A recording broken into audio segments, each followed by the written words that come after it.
Raw milk, waxed. Toasty, buttery, umami, and rich. Doddington cheddar vibes with a little Gouda swagger. Syrah, dark fruit, juicy, and a little bit of spice. We've got black cherry. I find a bit of baking spice, and again, a slightly savoury, toasty character going on. Apple Strudel Like a Chocolate. silky pastry in layers. Crazy.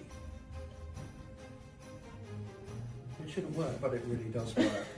This shouldn't work, as I said, but it really does. It's just super delicious.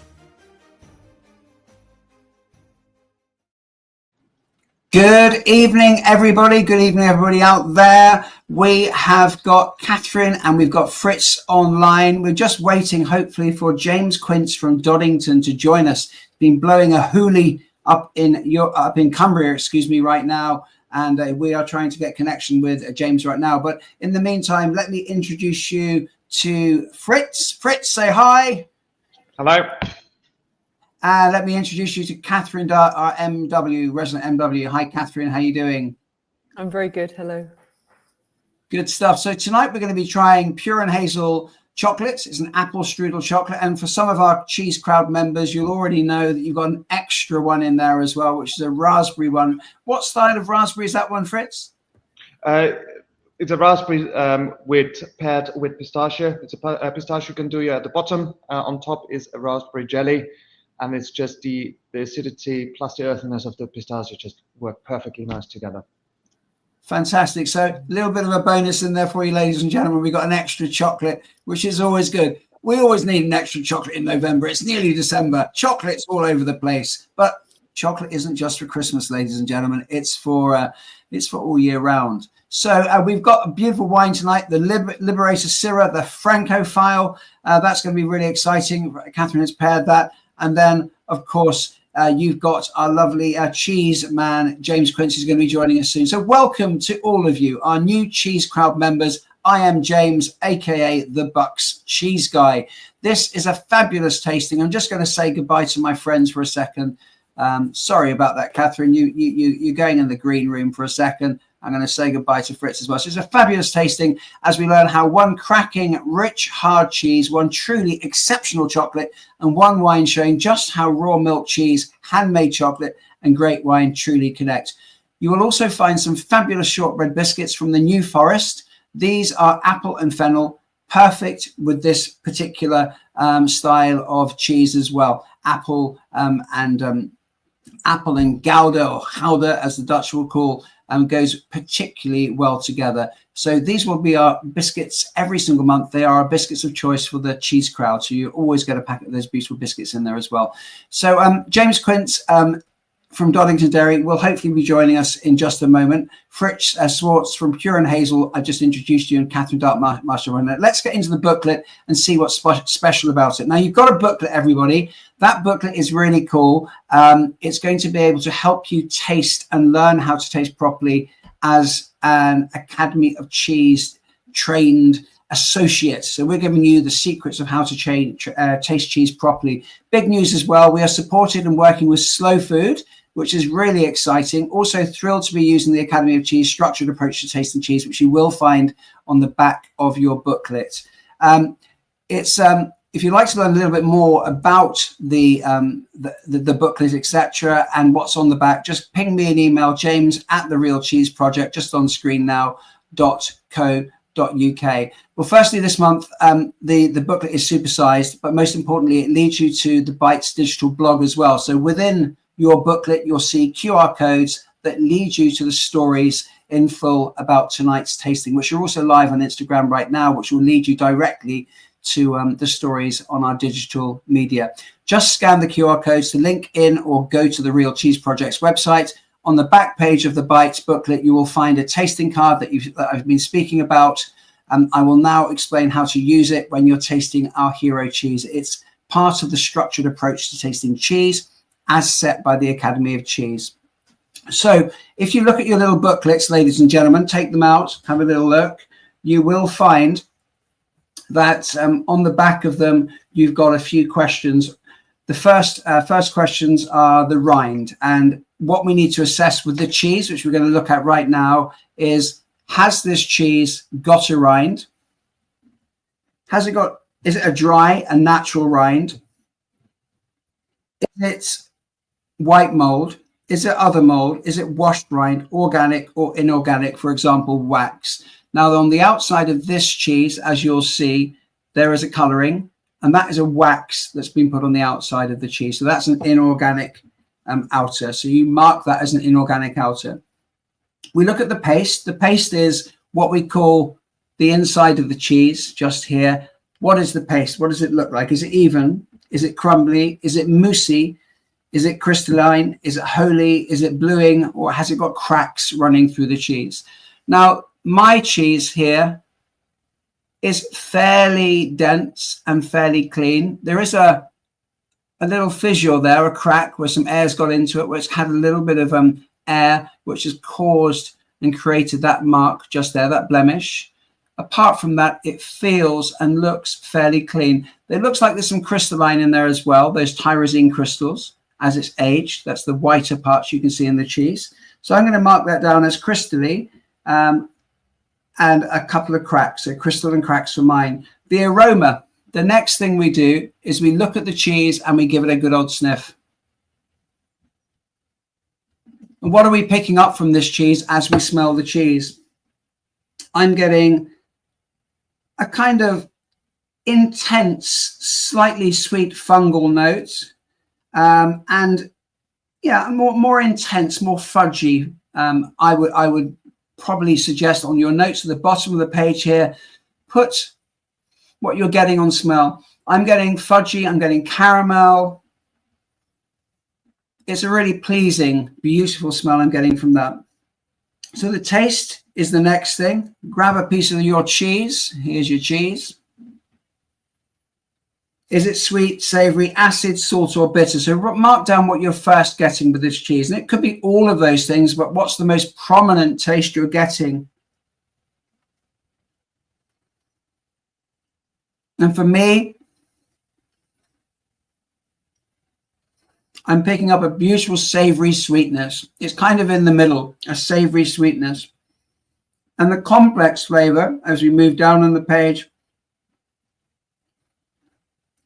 this is kind of vegetal and dairy for me. The length and complexity of this is giving me a long, lingering, incredible flavor, long lasting on the palate. It's absolutely delicious. And you'll have scores as well. So if you look at your sheet, you mark your rind out of 5. You mark your paste out of 10. You mark the aroma from 5. Taste and simple flavors combined up to 10. Length and complexity up to 10. And then you have a total score of up to 40. And if you'd like to learn more about that, of course, do scan the QR code, which will take you directly to our friends who are supporters of us at the Academy of Cheese. And they will tell you how you can learn more. Indeed, take the associate course as well, of which I'm doing, but many people around the country, in Scotland, all over the country and all over the world, are training these amazing courses to allow people to understand cheese more. Okay, so whilst I'm waiting for my friend James Quince to join us, we're going to crack all of these things together right now. So grab your wine if you've got some, and your chocolate, which I have here. And let's put all of these things together and see what happens. Chocolate and cheese. These multifaceted layers, the apple, the crunch, that kind of delice of layers of this chocolate is incredible.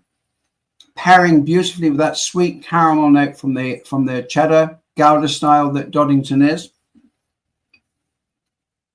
And now I've got all of those fats coating my mouth. I'm going to try it with the wine.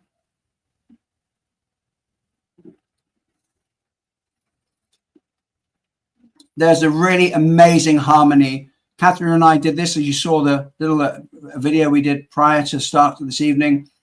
This works absolutely beautifully well. It's so well balanced and incredibly surprising. I've done chocolate before, chocolate with Gouda before. We've actually covered a cheese with a very thin, high cocoa content chocolate at my local chocolatier Rumsey's in my village, Wendover, and it was really beautiful.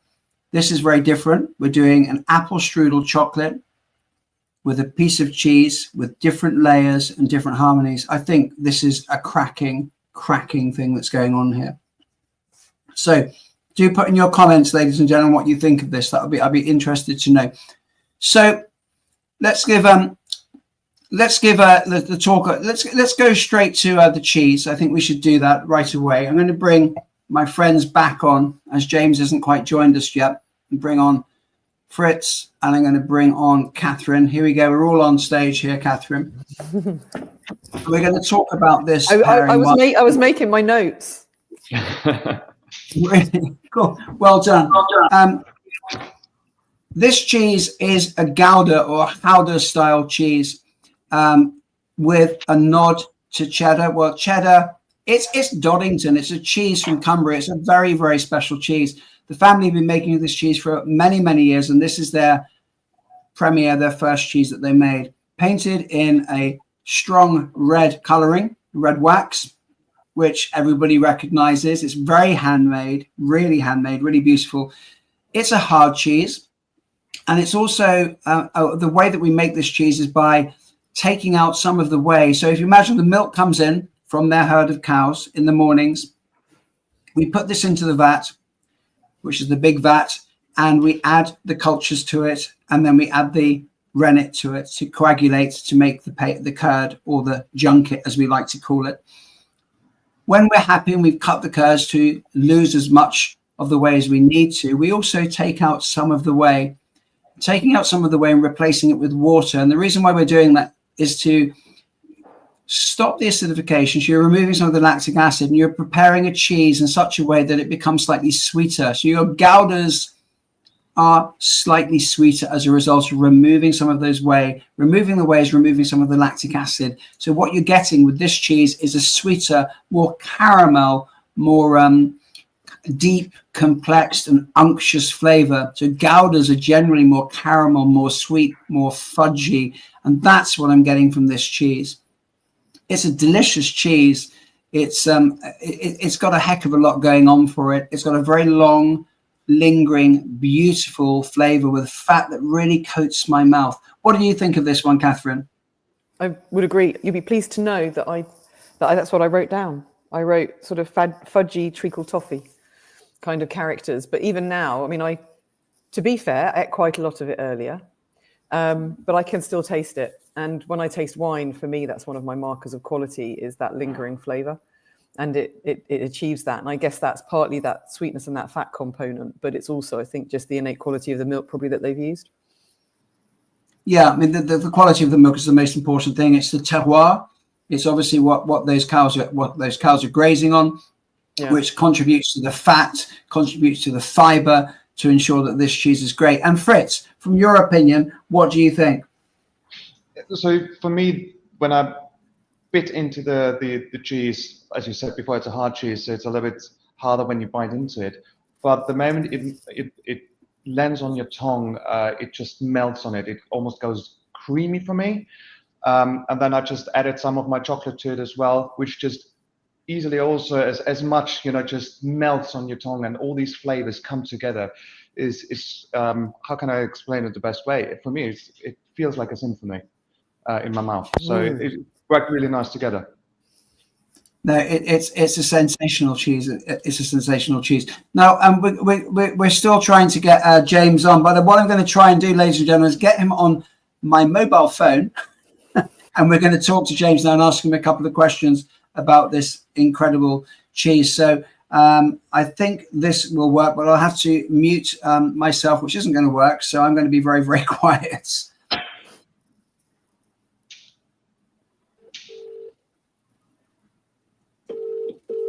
Okay.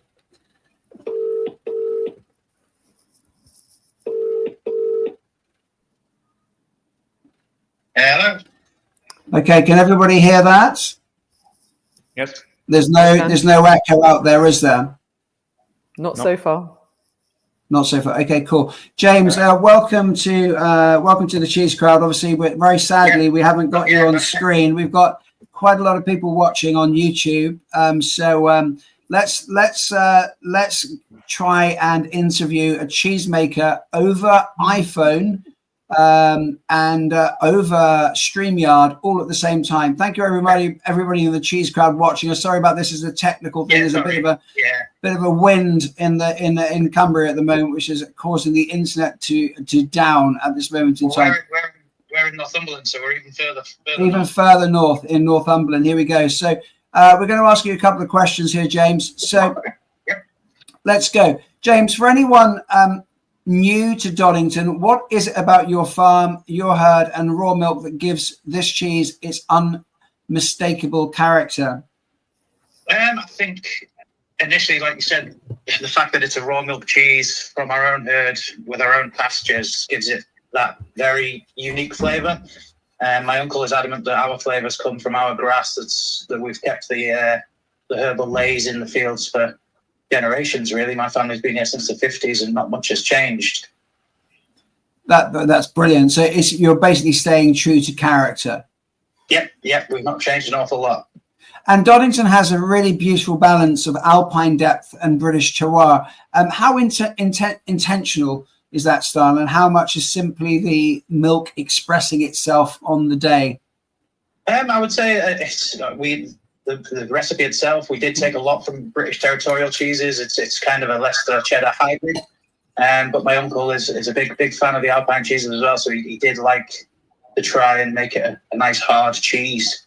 But I just think I know I am biased, but I think it's the perfect storm, really. It's the perfect storm up there tonight. We can't see you, mate. But the technology causing issues and technology fixing them. It is. At least we can get it done. It makes you think about technology and nature, and how we need to embrace nature as opposed to the tech. So it's quite a good thing that we're talking to you on the telephone here, because back in the day, the best messages were via radio waves rather than computer waves. So 100%. We do like the old technology. We've still got a lot of old iron hand presses in our cheese room that we use, which are handy when we have power cuts and things. So yes, we do like keeping it old school. Good stuff. So can you talk us through the make process, the moments where cheesemakers' hands really shape what Doddington becomes? Yeah, so we get our milk in warm in the morning. That's key for us. We turn the pre-coolers off at the dairy. We bring between 1,500 and 2,000 litres along, and it normally enters the vat between 30 and 31 degrees, which is key. Because the warmth of not being chilled allows the bacteria to kickstart before we even put starter cultures in. We add our starter culture as soon as the milk goes into the vat. We add the DVI, the RA24 from Danisco. As soon as the milk goes in, we add that. We let it sit for an hour. Then we add the rennet. And our hardening time is 45 minutes from renneting, which we then cut quite fine, quite a small curd, which gives it the crumbliness and the almost like the Parmesan-y texture that we get in Doddington. And then it's from then on, it's a basic cheddar make. We only turn the curds once. We don't really stack them that high. We try and let the moisture disappear itself. Yeah. It's a cracking cheese. I mean, when you said Parmesan, there is definitely I think Parmesan is lucky to be a little bit similar to yours, in so much as I would quite happily make some beautiful pasta with Shipton Mill flour, and I would quite happily use your incredible cheese over anything else that pretends to be yours. It cooks very well and it grates very well. It does grate very similar to Parmesan. So we appreciate the fact that everyone enjoys it, tries it. Hopefully, fingers crossed. It's delicious. And you said, just out of interest for the cheese crowd, are we able to buy this in chunks online? Is that possible? Yeah, you can buy all of our cheeses in small chunks straight off the website. Or I mean, if you're a big fan, you can buy whole wheels off the website as well. Yeah, no, absolutely. That's great. So listen, next question. Here we go. Your maturing room is known for transforming the cheese, as most maturing rooms are, as you know.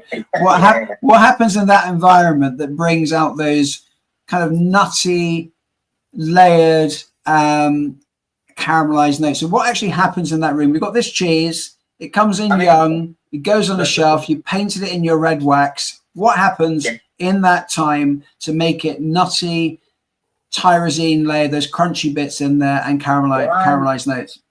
I think a big factor is that we let it sit at minimum 18 months, and we grade them and taste them along the way. And so some cheesemongers and some specialists will say cheeses shouldn't need to be any older than a year, and I completely disagree with that, because our Doddington is absolutely spot on at 20 months, 24 months, and I think it does get better with age. That's, I mean, yeah, people can have their own opinions on that, but I do think it's just the length of time we keep them on the shelves. We turn them every fortnight if we can. It's quite a timely job with the amount of cheeses we have. Yeah.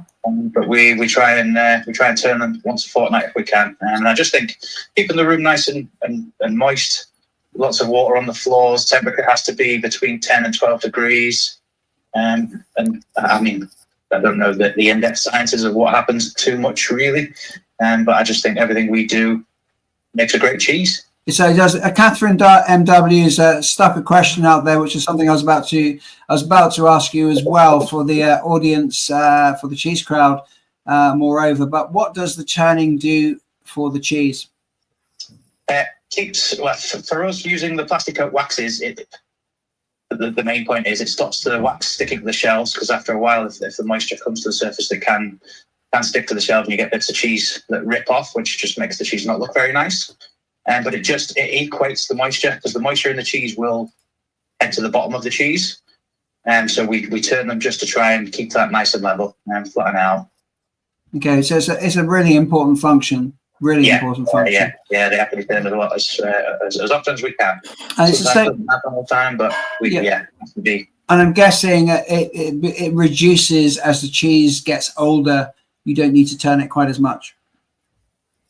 Well, we just try and turn the whole store as often as we can, just to keep everything good. Okay.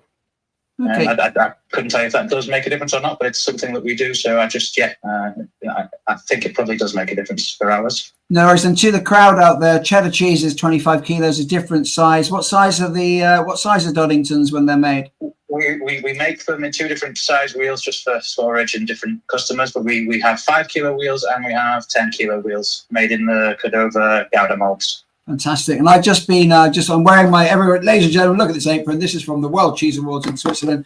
I'm very proud. So I've just been in Switzerland at the Kaltbach Cave, and I've been witnessing 100 kilo Emmentaler's, which were absolutely banging, amazing.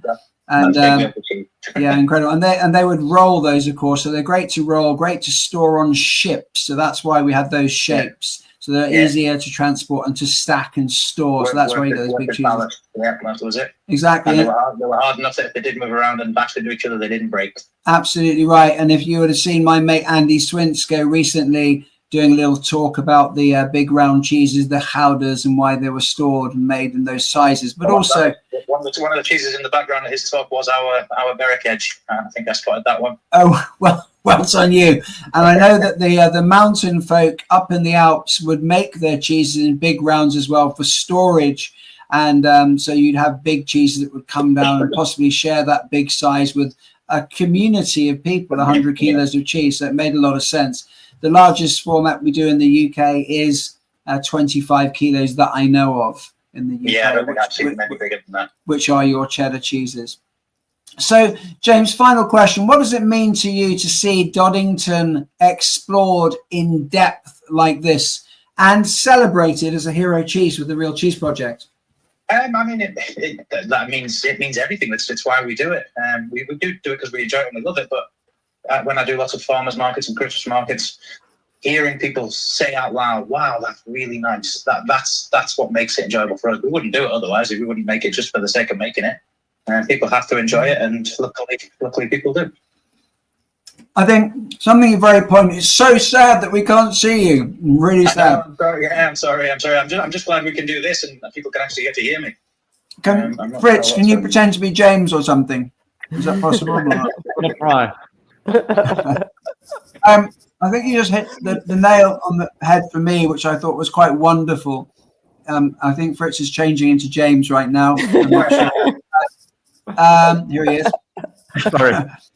What the nail on head was for me in your last comment was that you're doing something that you love doing. You're not just, and it's not just about the money. for the sake of it. I checked my bank balance today and I had 0 in it, and I realized I'm still happy because I love what I'm doing as a cheesemonger and somebody that champions and wants to celebrate the great stuff that farmers like yourself do. So well done, you. It's an honor to have you on with us. Your cheese is amazing. I first experienced it at my mate's monger's shop. Actually, no, it wasn't. It was in Cartmel when I first tasted your cheese, which was Nicola Robinson's sister. I think she ran that. So I experienced your cheese there. Anyway, sorry, ladies and gentlemen, Cartmel, great cheesemongers. And if you want to try up north, it's in Yorkshire at the Courtyard Dairy from Andy Swinsko, who's not actually from Yorkshire, I believe. I think he's a Lancastrian, truth has it. I think the rumour's out now. Isn't that true, James? Yeah. The other side of the Pennines. He's as grumpy as a Yorkshireman, so and he's as tight as one as well. He's as grumpy as a Yorkshireman, but he's actually Lancastrian, but not many people know that. He's got the Courtyard Dairy in Cecil, which is an incredible cheesemongers and a brilliant pizza place as well. Yeah, it's a great place to visit. It really is. So if you are up north, go up and see it. As James said, it's really great. James, stick with us if you can for a minute. There's going to be Q&As. If you want to keep fiddling with the internet and see if you can get Northumberland in touch, it'd be great to see you. Okay, so I'm going to just take Katherine off for a minute. Sorry, Katherine. Thank you for being part of that. And I'm going to talk to Fritz now. Fritz, great to have you with us. Fritz, your Apple Strudel Chocolate is genuinely unique. What do you think makes it work so well? Well, fruit and chocolate always work quite nicely together. I mean, the more approachable flavor pairing with chocolate in that family would be more the pear. But I wanted to create a flavor which reminded me of my hometown, Vienna. And the first thing which came to my mind was the Wiener Apple Strudel, Viennese apple strudel. And therefore, I just created this beautiful apple jelly infused with cinnamon. Underneath, a very nice crunchy layer where I used some brown butter in there, which brings out the nuttiness which you would just really expect from an apple strudel, and everything together works just so nicely together. And to be honest, at the very beginning, I was quite anxious if it will work. But after a few tries, actually the first try was already really, really good, not perfect. But it took me about 10 times to get the right amount of cinnamon in there, to pair it with the right amount of crunchiness underneath, to have the brown butter in there, so you get that flavor in there as well. The right amount of salt, of course, because you have a little bit of salt in there as well. So all of that together, it was a good experience for me. And I would say the apple strudel is the most snackable chocolate I have, in terms of, because of this crunchiness, because of apple, the flavor, it goes down very quickly and very nicely, but still gives you this taste of an apple strudel in your mouth. Absolutely, and it pairs so well with this cheese. Gouda, cheddar. James, you're there. So when I say your cheese is a Gouda cheddar, would you agree? I mean, we do call it a cheddar Leicester hybrid, but it has got the hard qualities of a Gouda. I would say our Berwick Edge, we do from a Gouda recipes more Gouda, but yeah, I can see how people would get that completely. I think partly because I see the cheese as being red and waxed and cutting into it, it makes me feel more of a Gouda when I look at it. But I'm going to take your lead. You're the cheesemaker on this, James. So what we're saying is it's more of a Leicester cheddar recipe. Yeah, the Leicester cheddar hybrids, they're definitely more British territorial. Okay, so this is more of a British territorial with a hint of European, I mean, a Dutch on the outside with the wax, which is obviously sealing this cheese. I'm getting the big caramel notes from this cheese as well, which I do associate quite strongly with Dutch Goudas that have been aged over time. When and then I get that kind of cheddary, kind of brothy umami note as well. So when I pair this cheese with that chocolate, the crunch, the layers, the apple, there is an absolutely beautiful harmonization there. It really, really gels beautifully together. So yeah, great stuff. Great stuff. Yeah. Next question. So what brought you to the world of chocolate, Fritz? I always loved to bake, to cook. For me, all this is science. Cooking for me is science. How do you, what kind of heat you apply to products or ingredients, how you mix them, in which order you mix them, etc. And chocolate is pure science in terms of, if you're off a degree while you temper it, essentially you can start from scratch. And all of this and also with sugar, generally working with sugar, you, depending on how you prepare the fillings of the chocolates I'm having, is it melts differently on your tongue, so you get hit by different flavors. So for example, if you had the second chocolate as well with the pistachio and raspberry, you will notice that you get hit by the raspberry first, and then it turns into the pistachio afterwards. And I'm doing this very consciously, and just playing around with exactly these kind of things. How does it melt in your mouth? Yeah, there's a heck of a lot of work in what you're doing there. And you must have lots of fun doing it. I must come with you if it's possible. Is it okay for me when I've got a bit of time to come down and make some chocolate with you? I'd love to do that. Absolutely, absolutely. I will start some workshop next year, most likely in February, March time. So stay tuned around that as well. Oh, that's really cool. I might need to talk to you about our members area in the cheese crowd, because we're offering members little discounts on things. It might be something you might be interested in on doing chocolate courses. But we've got a membership area which is about to be. I'll tell everybody about that later on. But it'd be great to have you as part of that as well. So, like fine cheese and wine, how can we tell a fine chocolate? Because you can go into a chocolate shop, you can buy chocolates, you can buy Cadbury's chocolate, which is made with beautiful freeze-dried, semi-skimmed milk, amazing stuff. And you can buy Lindt chocolate, which apparently is from the master chocolatier. And you can buy lots of other great chocolate. But what is genuinely, and I think it's a really important question for people to Christmas time as well, because we do buy beautiful bars of chocolate for friends at Christmas, because it is the time for giving. And if there's some beautiful chocolate you can give over to people, then why not? What is it you really genuinely look for when you're, how can somebody tell that this is a good chocolate? First of all, of course, the process of how chocolate is made, but you can't see that when you buy a bar of chocolate. You can taste it once you bought it and try it. But most importantly are the ingredients, so that there are no, as I call them, nastinesses in there, any kind of chemicals, flavor enhancers. There are chocolates out there who have added stuff to it. And I think the most important thing is chocolate. The most important thing in chocolate is the cocoa content, and that comes in cocoa salads as well as cocoa fat. Cheaper brands tend to replace cocoa fat because it's the most expensive vegetable fat you can get nowadays, with cheaper ones like palm oil.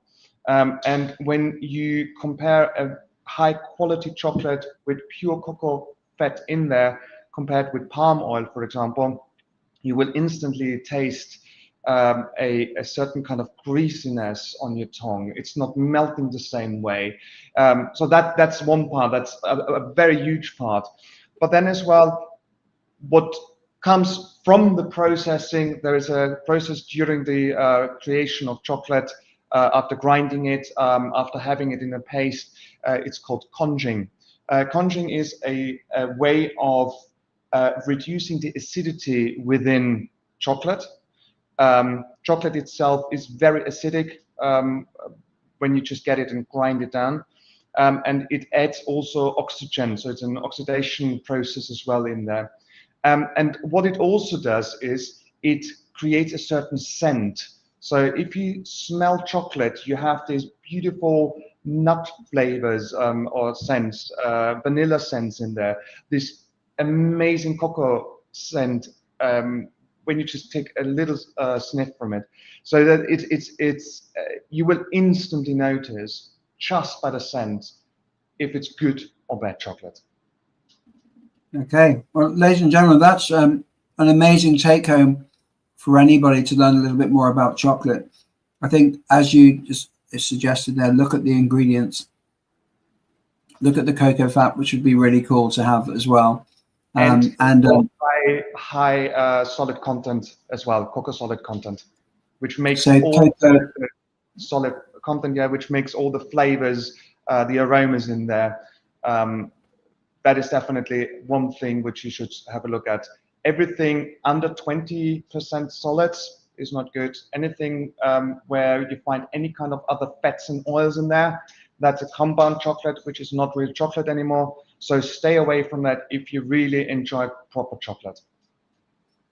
Okay, cool. So, ladies and gentlemen, Fritz Schwartz is from Pure and Hazel at Handmade in Chilton, which is Instagram. And then we've got www.pureandhazel.co.uk at the bottom there.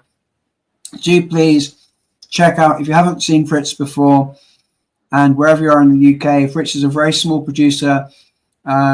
It'd be really great to link in with him, to get some chocolates for Christmas. His chocolates are amazing. There is in your booklet a QR code that will link you directly to Pure and Hazel as well, and see what's going on over there. It's a pleasure having you with us, Fritz, and the Apple Strudel chocolate sincerely, and the bonus of the raspberry as well. I mean, we know, I think a chocolate like that would cost on its own £1 or so per chocolate, all the craftsmanship that goes into it.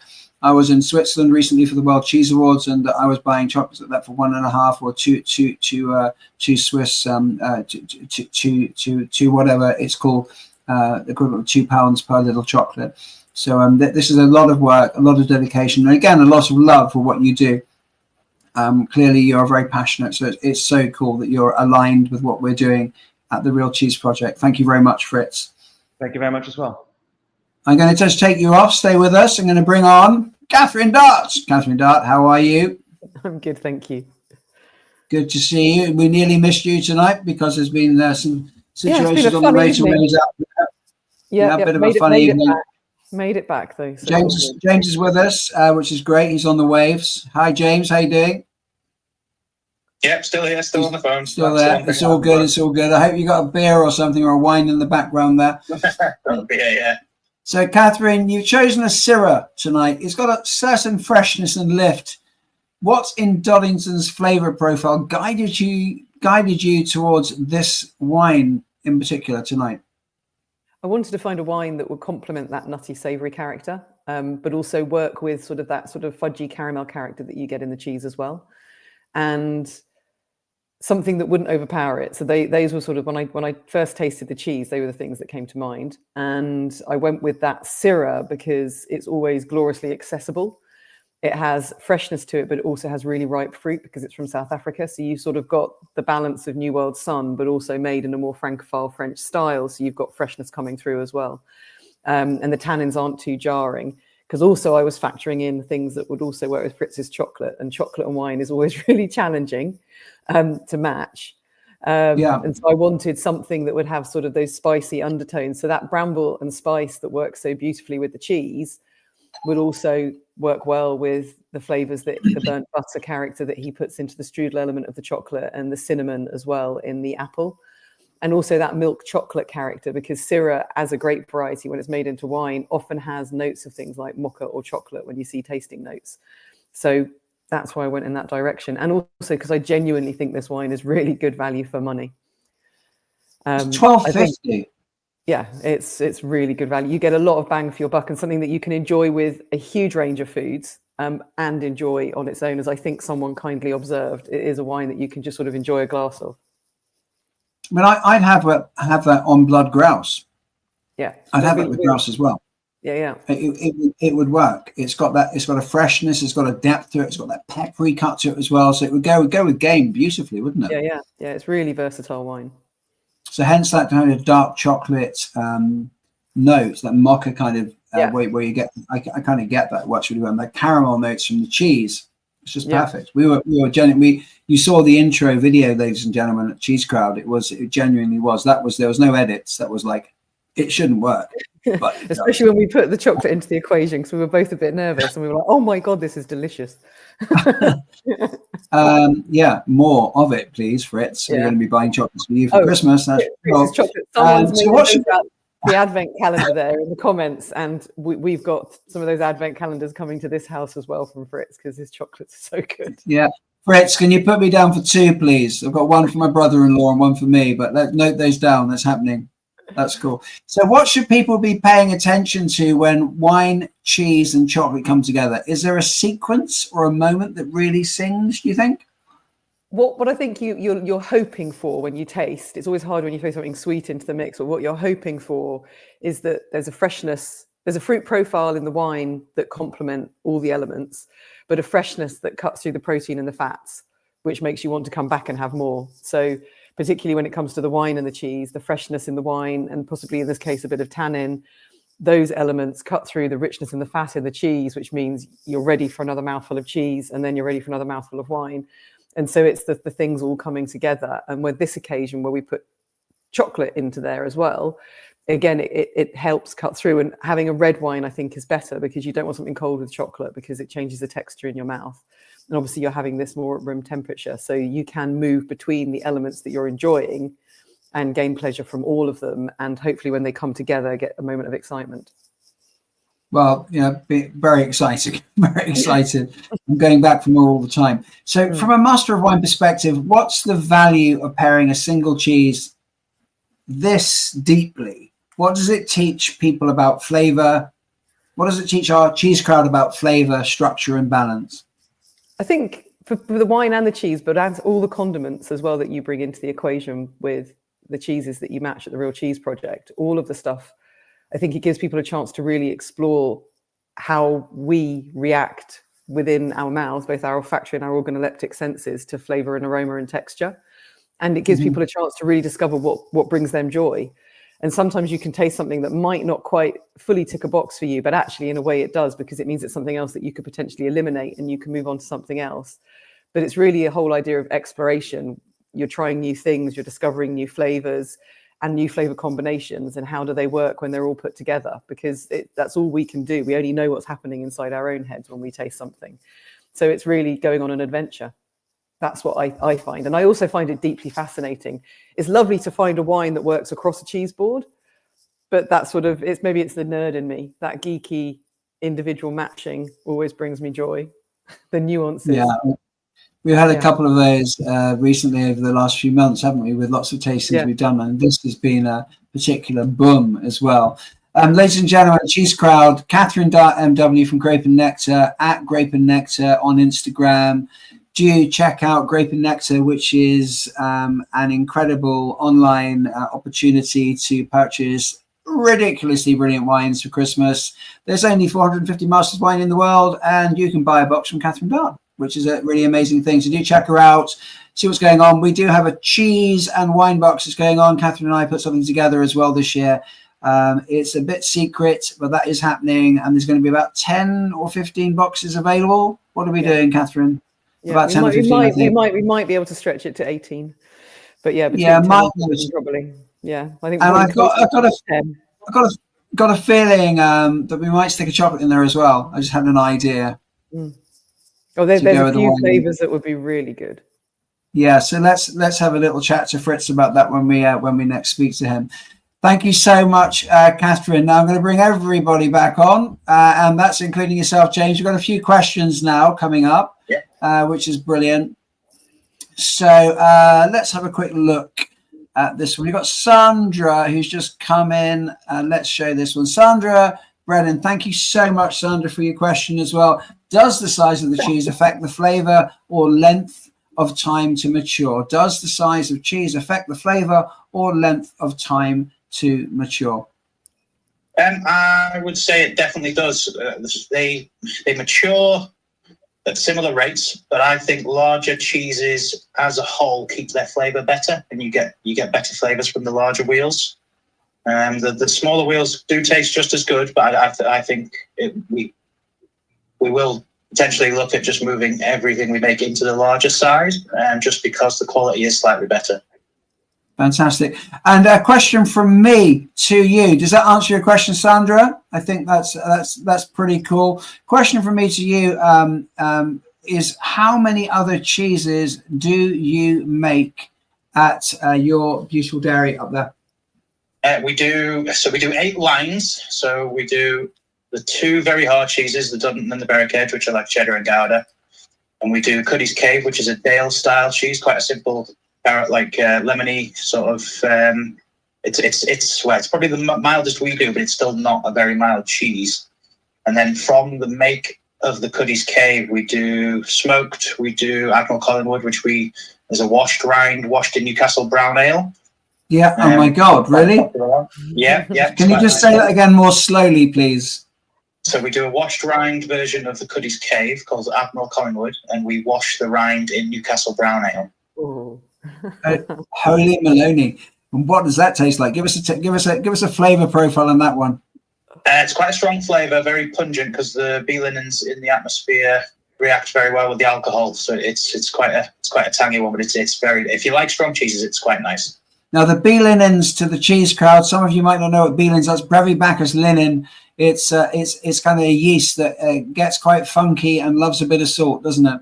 Yeah, it gives you a bit of a pink rind on the outside. Yeah, so those pink rinds like Epoisse, Munster, Stinking Bishop, that's your Brevibacchus linen. It gives you that kind of that human, sweaty feet, almost adolescent teenage boy smell. Sadly, I've got 2 teenage boys at home that they don't obviously wash their socks often enough.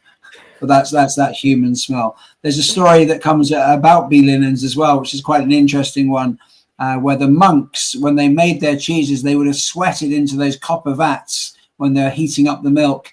And that sweat, that Brevibacchus linen that's on us, the Brevibacchus, would have engendered a culture into the cheese. There is another story as well, which is when the monks are fiddling with other parts of their body that they shouldn't be, and then they're mixing their hands into the milk. And then that cheese is then called bell end cheese. Let's move away from this conversation straight away now, James. Yeah. And I learned that from a guy called Rob Savage, who makes the lovely Saval, which is the oldest washed rind cheese in the UK commercially sold. A couple of comments out there as well. We've got a lovely one from Dion Jones Bauer. It's very Moorish. I'm suggesting, Dion, it's how are you, Dion? He's one of our lovely patrons at number 2 as well. Good to have you with us this evening. I'm guessing that's everything that's very Moorish there, Dion, which I'm sure it is. And then we've got the lovely Paul Erskine. Lovely to hear you, Paul, as well. Love the cheese and wine pairing. For me, the peppery wine really cuts through the fruity cheese. Love it with the chocolate, although my wife has stolen the second chocolate. Bloody hell. What's going on? Great stuff. And then we've got Paul come back again. Do Grape and Nectar offer a monthly subscription to get the wine of the month? That we are planning that, aren't we, James? We're planning doing a quarterly selection for people. We certainly are, and it's going to be pretty awesome as well. So watch this space, and we will feature great cheeses. I'm thinking also, if you don't mind, James, putting on the spot right now, your cheese is going to feature in our Christmas box this year with Katherine and some wine. Will that work, Katherine? Yep, one of the wines will go brilliantly. Very good. I'm thinking about the washed rind one with the Newcastle brown ale. You send you some samples down to try, not about that. Let's do that. Okay. Well, this is great. So thank you very much indeed. I'd just like to just say thank you to all of my guests, to James Quince. Although you're not here to see, you are here on the... at least I'm here. You're there. Fritz Schwartz and Katherine Dart. Thank you. Can I quickly answer a question? Just a very quick one. Sorry. Somebody asked about the Liberator wines and that they both went really well with the cheeses. I would like to say that was my skill. It was Sandy again. And it was we really enjoyed the wine and the previous Liberator. which also went really well with a rinded cheese. Is there a reason for this? I think it's partly as well because genuinely the winemakers that make the Liberator wines are really, really brilliant. They're sort of the wine equivalent of the cheesemakers that people are hearing on here. They're small producers making wines, and they're very handmade and made with love. It's the same ethos, and I think that's part of the reason why they work. And there was also one question, I think, for Fritz, which was how long does it take to find the blends of flavors for your chocolates, Fritz? So for me, a flavor takes somewhere in between 1 to 3 months to develop. That is not only finding the right blend, and there are multiple iterations of that, but it's also, of course, about shelf life to a certain degree. It makes no sense to buy a chocolate for someone, for example, and after 2 weeks, it's not good no more. So all my chocolates are a minimum of 6 weeks. So they never last therefore, I taste this. Also, how does it taste after 6 weeks, after 8 weeks, etc.? So all these tests go into it. And then, of course, adjustments over time. So it can prolong, it can go sometimes quite short. So nutty ones are a little bit easier. Fruity ones are the one which take long normally. Why? It's just because fruit, the fresher the chocolate or the filling is, the better the fruit flavor stays. Over time, that just deteriorates. So therefore, you need to find a way how you can enhance these flavors, keep those flavors. So therefore, nuts generally are fat-based, and therefore the flavor stays for much, much longer within the chocolate. But with fruity ones, it's just you need to be very careful about A, the shelf life, and B, does it taste the same in 6-8 weeks as it was on day one, essentially. Okay. Well, listen, I've had a really great blast this evening. It's the first time we haven't actually had a cheesemaker on screen, but it's been really brilliant. It's been a really, really good evening. It's good to talk like this, and it's also good to bring into perspective that we shouldn't rely on technology in such a heavy way. I think being together, and over a telephone call. I remember back in the days, just on the telephone, it was the most beautiful experience to listen to people. It's been really wonderful listening to you, James. And we made it work. We did make it work. We knew that we were going to make it work. It's been a really good evening. So I'd just like to say again a massive thank you to James. Thank you very much, James, for being with us this evening. Thanks for having me. That's an absolute pleasure. I'd like to also say, thanks for camping British cheeses. That's the main thing. Oh, we have great British and Irish cheeses. I just spent some time in Ireland. In Ireland, no, I didn't. I spent some time with the Irish Presidium in Bra in Italy. I'm very proud. If you don't know what slow food is, ladies and gentlemen, Cheese Crowd, please check out slow food and what they stand for. It's a very important thing. So I was working with the Irish cheesemakers in Bra in Italy, which is incredibly inspirational to see how much connect that farmers have in Ireland and people like yourself, James, with the land, with the milk, with what you're doing. I believe that cheese is a catalyst for so much inspiration when it comes to what we eat and what we do and how we should look after nature. And we need to wake up. Certainly I've woken up over the last decade or so, or 20 odd years of cheese, but more so the last decade of loving cheese and loving what real cheese means. So that's why we have the Real Cheese Project. So thank you so much. Thank you to the Cheese Crowd for watching. Cheese Crowd, just to let you know, big news. Soon there will be an exclusive members area for discounts on special events, exclusive stories and more coming in the new year. Hopefully we'll have some chocolate courses. Hopefully we'll have some, maybe some wine courses, who knows? But I know that there's some other things going on as well, cheese making courses where there'll be potential discounts to big food festivals as well. Food festivals actually care, and they actually show really good producers. There's a couple of spoiler alerts. I'm not going to give the spoiler alert yet, but there's something big happening in Tame, Oxfordshire next year. Watch this space. And also, viewers, you can explore more maker stories on The Bite, which is our new digital offering, which is on our website called The Bite. And that supports the producers that are all involved in the Real Cheese Project. Story's just gone up tonight about James Quince, Doddington Dairy, the backstory of how the farm started. There's a lovely story about Katherine Dart there as well, and how she got into making as well, but wine drinking as a in the master, case. wine drinking, but also making as well, because I know you've been involved in many vintages all over the world. And we've got the lovely Fritz Schwartz story about Fritz and what Fritz does as well. Ladies and gentlemen, thank you so much on YouTube and on StreamYard and other platforms this evening watching us. It's great to have you with us.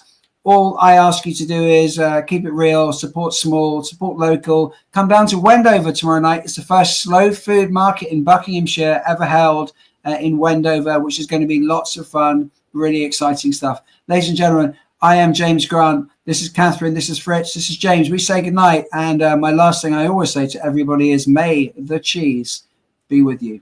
Thank you very much. Thanks, James. I'm still with you, mate. I'm just ending the stream for my customers. And thank you, ladies and gentlemen. Just trying to find how I can switch this off. Use my finger. Good.